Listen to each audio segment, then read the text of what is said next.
What's up, Hell Let Loose fans? It looks like Update 19 is shaping up to be a big one, and surprisingly, some of the stuff hasn't even been officially announced yet, but thanks to the new experimental branch, we're already getting a sneak peek at what's coming. First up, functioning bipods for the BAR and FG42 have finally arrived. These are live right now in the new experimental branch, which the devs are now using as a continuously updated public testbed, basically replacing the occasional public playtest events they used to rely on. If you want to check it out, just go to Hell Let Loose game properties on Steam and select the experimental branch in the beta tab.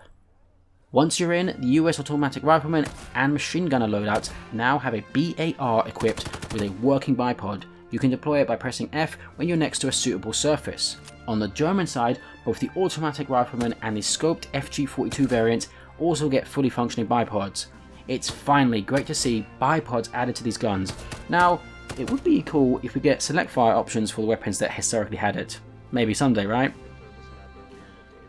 We also already know that Update 19 is bringing the brand new Eastern Front map Smolensk, and you can check out my recent gameplay video on that if you haven't already. But what you might not know is that a bunch of new Eastern Front themed cosmetics are on their way. They're not just the usual uniforms we get with every major update.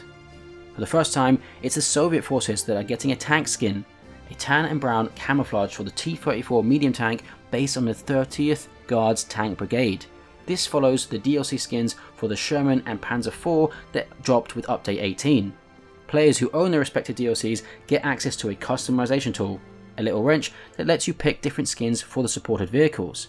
I checked to see if the T-70 or other Soviet vehicles had additional skins in the experimental build, but unfortunately they do not. Maybe they'll push more before Update 19 goes live, but for now it just seems that the T-34 is the only one that gets a new skin.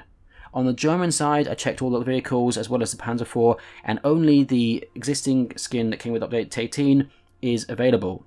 Both the Germans and Soviets are getting new character cosmetics with Update 19, and yes, our dear old friend Alfred has received a full facelift. Some of these cosmetics come with what I assume will be a paid-for DLC called the Suvorov DLC, while others appear to be free editions included with the update. I'll be doing a DLC giveaway across all platforms once Update 19 drops, so be sure to subscribe so you don't miss out on that. The new cosmetics I could find include German and tank and artillery squads getting the Sumpftarnmonster 43 or marsh or swamp camo overalls, while Soviet tank and artillery crews get the leather Kurtka Tankista or classic leather tank jacket. Soviet infantry get the Gymnasterka M43 uniform, the German infantry get a Pelz jacket and Pelzmunzer fur jacket and fur cap, while German commanders get the Herr Generalmantel outfit and the Soviet commanders get a commander's tunic. If possible, free update included cosmetics could be the Soviet leaf pattern suit and leaf pattern helmet, which seem tied to something called the Hell Let Loose Veteran Smolensk Offensive. Both factions are also getting one new character head each, currently unnamed, but if I had to guess, the Soviet one looks like a Boris, and the German guy looks like a Hermann if you ask me. We also got our first proper look at the American self-propelled artillery vehicle in the latest experimental branch update, now that all maps, not just Smolensk, are accessible. And honestly, I'm a little gutted. It just looks like a Sherman. That's because it is a Sherman, the M4A3 105, which is basically a Sherman chassis fitted with a 105mm howitzer. When I first saw the news that SPAs were going to be added, I noticed they were using a screenshot of the 105 Sherman, and I was really hoping the devs were teasing something different, but nope, it's exactly what it looked like. There's been a lot of controversy over the devs calling the Sturmpanzer, the KV-2, and now the M4A3 105 self-propelled artillery. In reality, these vehicles were closer to assault guns designed for direct fire support, so it feels a bit odd to shoehorn them into the SPA role. A lot of people, both in the comments and across Reddit and Discord, have pointed out that it would have made more sense possibly to introduce deployable mortar squads if the devs wanted to add some kind of mobile indirect fire.